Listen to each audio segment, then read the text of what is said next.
Ош обласында трассага, Ысык көлгө, көлдүн трассасына, көлдүн ичине дагы видео байкоо орнотулду. Билесиз, 2 жыл болду. Бирок иштебей турат.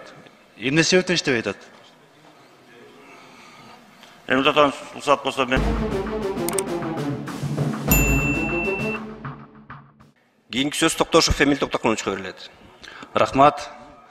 Урматтуу мыйзамдын эмгичилери Нурбек Такыбаевич жана Азамат Бакирович. Бул мыйзамды биринчи окууда колдоп бергенбиз. Азыр да колдойбуз. Себеби ушу мыйзам кабыл алынып атканда биз айтканбыз, айыппулдар аз болуп калды деп. Мына көбөйтүп келдиңиздер. Азыр мына көп маалыматтар элге жетпей алып атат. Аймактарда элге жетпей алып атат. Мына азыр баары көрүп турат. Айтып коюңузчу, кандай айыппул киргизилип атат? Канча суммада? Кайсы жол эрежесин бузган үчүн? Ошону айтып койсоңуздар да кайталап. урматтуу Эмил Токтокунович, сиз туура белгилеп кеттиңиз. Катыраак микрофон жакын угулуп айтат. Урматтуу Эмил Токтокунович, сиз туура белгилеп кеттиңиз. Азыркы биз алып келген мыйзам долбоору менен айрым беренелерге өзгөртүүлөр киргизип атат. Муну деген биринчиден баарына көйгөй бул деген жана спирт ичимдик же башкача мас абалында автоунаа айдагандар боюнча бул деген айыппул деген такыр эле алынып атат. Алынып туруп, мындан деген только лишение права киргизип атабыз. Азыркы действующий кодексте лишение права деген жок. Лишение права деген жок. Мисалы, биринчи жолу ичип кармалса 1 жылга айдоочу бөлүнүнөн ажырайт. Аны деген кайталанса 3 жылга повторун түшсө 3 жылга ажырайт. Ошондой эле жолуна кырсыгын кылып алса 3 жылга айтат. Анан айрым штрафтар да көбөйдү. Муну айтып кетсек, бул деген жана превышение скорости. Ылдамдыгын көбөйтсө, 40 км-ден 60 км-ге чейин көбөйтсө, бул деген 7,5 миң болуп калды. И эме болсо 60-тан ашырса 15 миң болуп калды. Андан тышкары жана выезд на полосу встречного движения, карама каршы тилкеге чыккан 15 миң кылдык. Бирок муну менен биргеликте биз дегенден жанакындай повторный нарушение киргизип атабыз. Одоно түрүндө жол эрежесин бузса, ошолорду болсо пересдача экзаменге жиберип атабыз. Ал норма кирди. Аны менен биргеликте жана скидка бар. 70%, 15 күндө. 15 күндүктү биз 1 ай кылып атабыз. Элерге башка нарушениялар менен төлгөнгө мүмкүнчүлүк болсун деп. Ошондой эле автохулиганство менен штрафы 7,5 миң болчу, азыр 15 миң болду. Ушундай өзгөртүүлөр кирип атат. Мына встречный чыккан машиналарга айыппулдун көтөрүлүшүнө макулмун, бирок 40-тан 60-тан ашканга 7,5 миң деп атасызбы штраф? Айыппул? 60-тан ачырса, мисалы, айыл жергесинде 60 болсо 120-дан ашырып баратса, бул 15 миң сом штраф болот. Бизде 60 плюс 10 да? 70-тен 71 болгондо. 71 болгондо алар өзгөрүлгөн жок. Алар өзгөрүлгөн жок, алар ошо ойдон калды. Биз деген мисалы 40-тан 60-ка деген бул деген айылдын ичинде, айыл жергесинде же шаардын ичинде 101ден ашып кетсе, ошондо кетет да. Жанакы 60 деген норма айылдын ичинде 121 менен айдаса ошо норма кирип кетет да. Трассадачы? Трассада болсо 90 болсо анда деген трассада 151 менен айдаш керек, чтобы жанакы 15 миң айыппул түшкөн үчүн. Анан мына Нурбек Такыбаевич, Ош обласында трассага, Ысык көлгө, көлдүн трассасына, көлдүн ичине дагы видео байкоо орнотулду. Билесиз, 2 жыл болду. Бирок иштебей турат. Эмне себептен иштебей атат? Эми жатан уруксат болсо мен жооп берип коеюн. Сиз туура белгилеп кеттиңиз. Бул деген жана безопасный городдун 2-чи этабы менен коюлган болчу. Ал боюнча өзүңөргө белгилүү болгондой 306 аппараттык программалык комплекстер иштемек. Анын ичинен 266-сы бул стационардык аппараттын программалык комплекстери болмок. Ал бүт республикасынын аймактарын ээлеген. Бул боюнча тендерди жеңген кытайлык компания болчу, Zhenshen Sunwind Technology деген компания. Ал деген өзүнүн ушу милдетин аткарылбай калып, азыр деген Министерство цифрового развития менен соттошуп атышат да. Аны деген генеральный соглашение МЦР кол койгон. Эң аякы срогу 10 март 2022-жылы ишке кирмек. Тилекке каршы бүгүнкү күнгө чейин келе элек. Ошо себептен МЦР болсо сотко берип, азыр сот процесси жүрүп атат. Ошон үчүн иштери токтоп турат. Эми эмне болот аягы? Эми балар соттошсо иштебей калабы? Эми токтогон аны мен аягы кандай болот экенин айта албайт экенмин. Анткени бул боюнча ушу Кыргызстандын атынан иш жүргүзгөн бул Министерство цифрового развития. Себеби абдан муктаж болуп атат да, Ош шаары билесиз да, тыгын, эреже бузулар абдан көп болот. Биз бир эле ошо байкоо, видео байкоо менен коопсуздук менен жөнгө салып алсак, милиция кызматкерлерин ал жетпей атат. Ошондуктан муну бир саясий чечим керек го. Алар 5-6 жыл соттошсо биз жүрө бермек белек. Саясий чечим менен нары же бери кылып, коопсуздук программада иштер токтобош керек менин оюмча. Ушуну өзүңүздөр жоокерчилик алып, Нурбек Такоевич жогоркудаги айтып чечиш керек. Урматтуу Эмин Токтогонович, бул боюнча да биз күнүгө маалыматтарды алып Минцифра менен сүйлөшүү жүргүзүп атабыз. Ушул сиз айткандай ушул процесс бул камералардын баардыгы видео байкоолор коюлуп калса, бизге да чоң жардам болмок. Азыркы кезде сот процесси жакын убактарда бүтсө, кабинет министри чечим кабыл алса, андан кийин ошо камера коюлат. Ага чейин азыркы кезде өзүбүздүн күчүбүз менен жол коопсуздугун камсыздыгы боюнча жумуштар жүрүп жатат. Рахмат. Рахмат. Мыйзамды колдойбуз. Рахмат чоң. Кийинки сөз Кадырбеков Нуржигит Кадырбековичке берилет. Ассаламу алейкум. Биринчи суроо. Мас абалында айдагандарга эч кандай айып болбош керек. Бул туп-туура. Бирок дагы бир нерсе да, Кыргыздын жакшы көргөн ичимдиги бул кымыз. Арак адамды өлтүрөт, кымыз бул ден соолукка аябай пайда. Ошол экөөнү бир бөлө тургандай, диагноз кылып бере тургандай сиздерде мүмкүнчүлүктөр барбы техникалык? Текшергенде бул кымыз, бул арак деп. Жооп бере берейинби?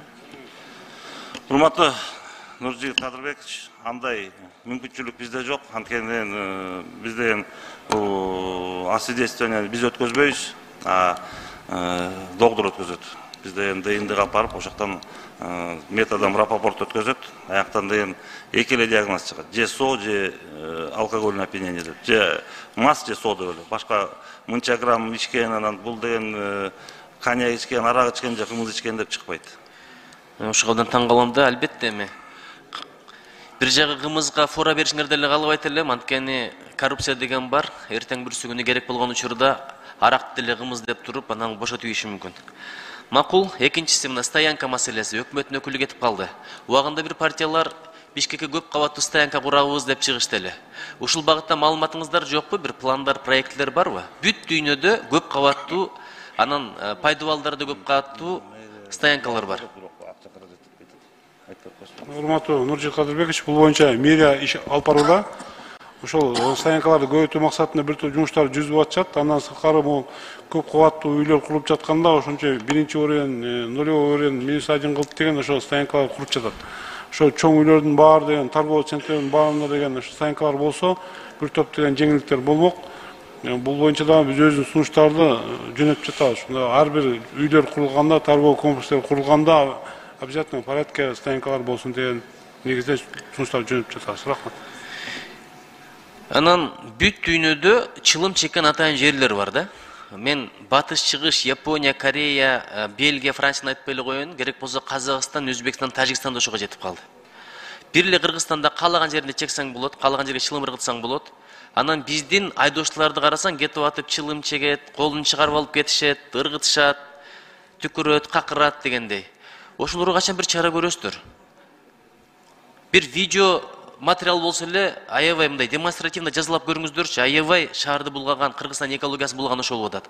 Кыргызстандагы жолдордун карасаңыз эки жагын бизчелик Пакистанга айланган өлкө болбосо керек.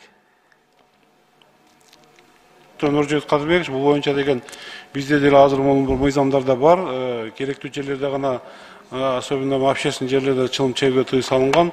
Өзүңүз билесиңер, кафелерде, ресторандарда отдельный болуп бөлүнүп, ошол жерде гана чылым чегүүгө уруксат берилген.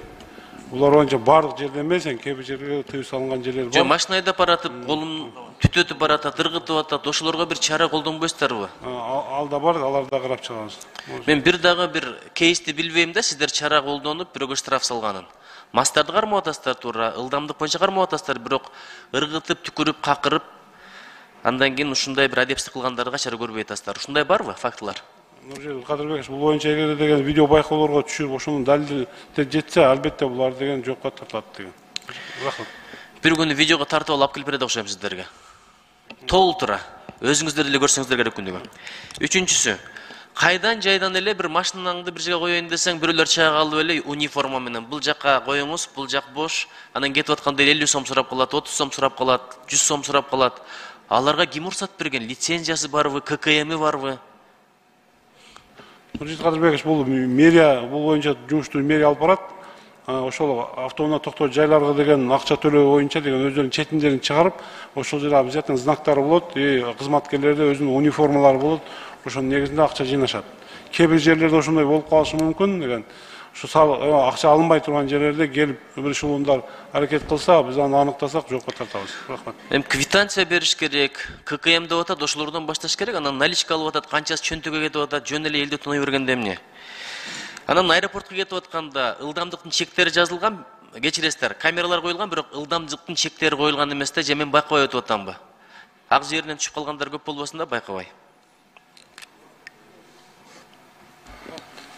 Аны да бир сыйра карап чыгалык, Кадырбекович. Бирок деген камералар турган жерлерде, жанакы астында ал калк жашаган жер болсо 60, калк жашаган жер болсо 90. Түшүнүктүү. Эми 184 беренеде өзгөрүү бар экен, бул жерде жанагы правасы жоктур, ошондой эле тех паспорту жоктур, анан же болбосо жүргүнчүлөрдү ташуу боюнча ишти жүзөгө ашырууга лицензиясы жок башкаруучу дейт. Лицензиясы кимдер лицензия алыш керек негизи? Лицензия бул деген киши ташыган, пассажир ташыган автоунаалар алат. Бул деген биринчиден бустар алат, автобустар алат. Анан деген өзүңөргө белгилүү болгондой, азыр бизден жогорку кеңешке жаңы дагы бир мыйзам долбоорун киргиздик. Бул деген лицензирование пассажирских перевозок деген. Таксилерди алыш керек. Азыр таксилер албайт. Бирок биз деген ушу законго ылайыкташтырып, таксинин баарын учетко алыш үчүн, биз деген лицензирование киргизип атабыз. Ошол лицензиясы жанында болуш керек. Мараң тиричилик кылып аткан айылдагыларды кыйнабайлы деген маселе, анан коррупцияга жол ачпасын, бир мотивацияны карап койгулачы, ушу гаилерге дагы. Рахмат. Кийинки сөз суроо берүүчү Маматалиев Марлен Абдрахмановичке берилет. Рахмат. Нурбек Такабаевич, мыйзамды колдойбуз. Ушул мыйзамдан сырткары сиздин өзүңүздүн ички өкмөт бекитип берген токтом бар да, 421-токтом. Туурабы? Ошол токтомдорго өзүңүздөр мыйзамга жазбай калган нерселерди эле киргизип койсоңуздар болот. Мына азыр Дастан Далабаевич айткан нерсе, азыр мен дагы бир-эки сунуш берейин деп атам, ошолорду эске алып койсоңуз. Мисалы азыр ушу малды сүзүп алган фактылардын саны канча болду? ДТП болуп, сүзүп алып. Урматтуу Марат Абдрахманович, уруксат берсеңиз, сиздин сурооңузга мен жооп берейин. Ички иштер министрлигинин жол уюмунун коопсуздугун камсыздоо башкы башкарманын башчысы милициянын полковник Исраилов. Албетте, азыркы учурда ушу жол менен кырсыктардын бир түрү бар. Мал, жаныбарларды сүзүп алган. Ал деген таксанын бүгүнкү күнгө чейин анализ квартал сайын чыгып турат. Бирок мен сизге маалымат катары коем, бир күндө бир өлкөбүздө 15-20 жол менен кырсык катталса, анын 1-2-си ушу мал жанды болот. Ал деген ушу сезондук явленияда жазында, күзүндө көп болот. Анткени жазгы мал, жайкы малда баары жайлоого кетет. Ошондуктан жана сиз 421-токтом боюнча биздин башкы башкармалык тарабынан жаңы жол эрежелери иштелип чыгууда. Азыр бүтөйүн деп калдык. Ушул закон өтүп кетсе, ушул законга нормасына тийиштелүү жерлери бар. Ушу менен биз деген жаңы закон киргизебиз. Мына ошол айтайын дедим эле да, сиздерге сунуш берейин дедим эле. Ошол 24-статья, 24-5 экен. Малды жол аркылуу эреже катары күндүз айдоо керек деп эле турбайбы? бирок түндүсүн баары айдайт да, эми баягы чыгып кетет, жүрөт. Ушундайга көз карашыңыз кандай? Сөзсүз түрдө, милдеттүү түрдө жарык чагылдыруучу боектор менен камсыз болсун деген киргизсе. Анткени көп келди да, магачы эмнеге көтөрүп атам, аябай көп кайрылышты. Сиз өзүңүз айткандай, мына күнүнө 15 ТТП болсо, ошонун 2 мал менен экен. Бир экөөсү болот. Демек, бул проблема. А эгерде жана милдеттүү боюнча киргизип койсок туура болот. Ушул биринчи сунуш. Экинчи сунушум. Бишкек шаарында пробка маселесин чечүү багытында кандай шагтарды кылып атасыздар жана перспективада кандай кылса болот деген оюңуздар бар? Кайсы маселени? Бишкек шаарында пробка маселесин чечүү. Бишкек шаарындагы пробка маселеси боюнча бул жагдай мындай болуп атат да, өзүңү Бишкек борбор калабыз, ушу пропускная способность улично дорожный сети деп коет, 40 000 автоунаага ылайыкталган да жолдору.